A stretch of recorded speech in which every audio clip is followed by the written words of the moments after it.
So we've seen it that Hillary Clinton is not courting, nor the half of the Democratic Party is not courting the progressive wing of the party. They're not courting the peace wing, the anti-war wing, which is the same wing.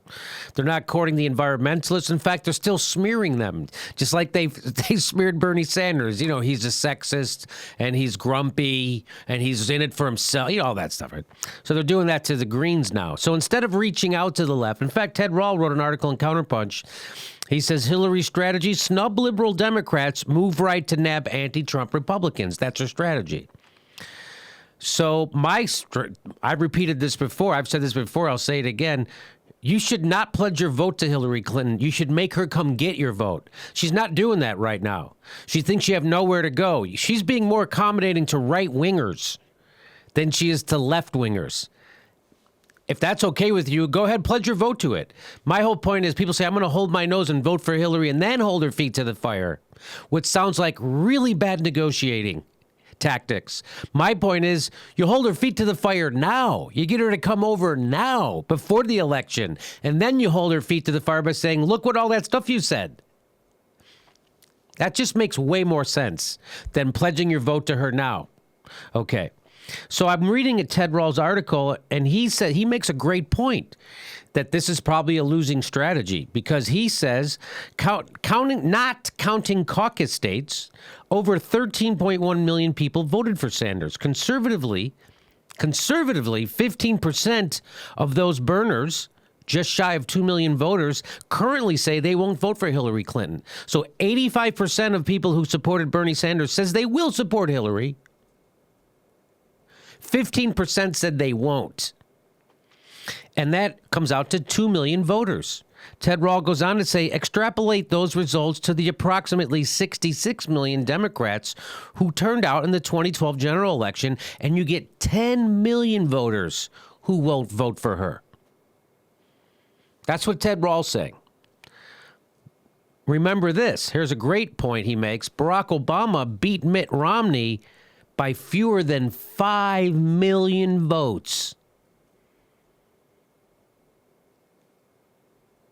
So he concludes, based on her move to the right strategy, Clinton advisors believe they can get more than 10 million Republicans to move to her from Donald Trump. In other words, nearly 20% of the Republican general election turnout in 2012. It's a risky strategy. That's the one she's doing. It's crazy. I hate it. You hate it. I hate it. I say make her come to the left, come get our votes. She's not coming to get our votes. You know, she's calling Bush donors. That's who she wants to get.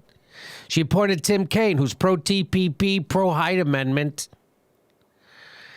Anyway, so Paul Krugman, who I have said before really embarrassed himself shitting on Bernie Sanders this campaign in aid of Hillary Clinton. Now he's telling Hillary Clinton no right turn.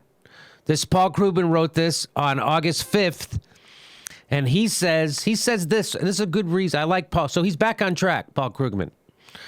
He says Trumpism is basically a creation of the modern conservative movement, which used coded appeals to prejudice to make political gains. They used coded appeal, meaning they used the Southern strategy, dog whistles, of appealing to whites' fear of the darky to vote for them. So that's that code. They coded. Right? Coded appeals to prejudice to make political gains. They then found itself unable to rein in a candidate who skipped the coding. So Trump doesn't use dog whistles. He uses just whistles. He just goes, rapist. Mexicans are criminals. Right? Human whistles. He just uses the, yeah. Muslims are bad. Okay. So Paul Krugman says, if some conservatives find this too much and bolt the party, meaning Donald Trump's not using dog whistles, if they find that too much and decide to leave the party, he says, good for them. I'm with Paul Krugman. Yeah, good for them. Yeah, your party, this is what you're left with. This is what you did to your party. And he said, and they should be welcomed in the coalition of the sane. Okay, so if Trump is too much and you want to leave your party, we welcome you into the coalition of the sane. But He says they can't expect policy concessions in return. When Dr. Frankenstein finally realizes that he has created a monster, he doesn't get a reward. And Mrs. Clinton and her party should stay the course. That's what Paul Krugman says. So by Hillary tacking to the right, she's rewarding these people for being maniacs. She's rewarding them for creating Trumpism. She's rewarding them for doing 40 years of the Southern strategy. When you tack to the right and you go, okay, I'll do some of your, we're going to get the TPP done. Don't worry about it. I'm on your side. That's what this is. And Krugman now has come to his senses because Bernie Sanders is out of the race. And he's telling her, don't do this. That's a bad idea. Don't tack right. Ted Rawls saying the same thing. Losing strategy. Guess what? Hillary's going to do it. She's a bad politician. They have bad strategy. They still think it's a smart idea to still keep crapping on progressives and Bernie Sanders supporters. They think and Jill Stein, they're now smearing. There's now a concerted effort to smear Jill Stein, that she's an anti-vaxxer. No, she's not. That she said Wi-Fi hurts kids. She didn't say that. She's talking about cellular phones. So these are all smears.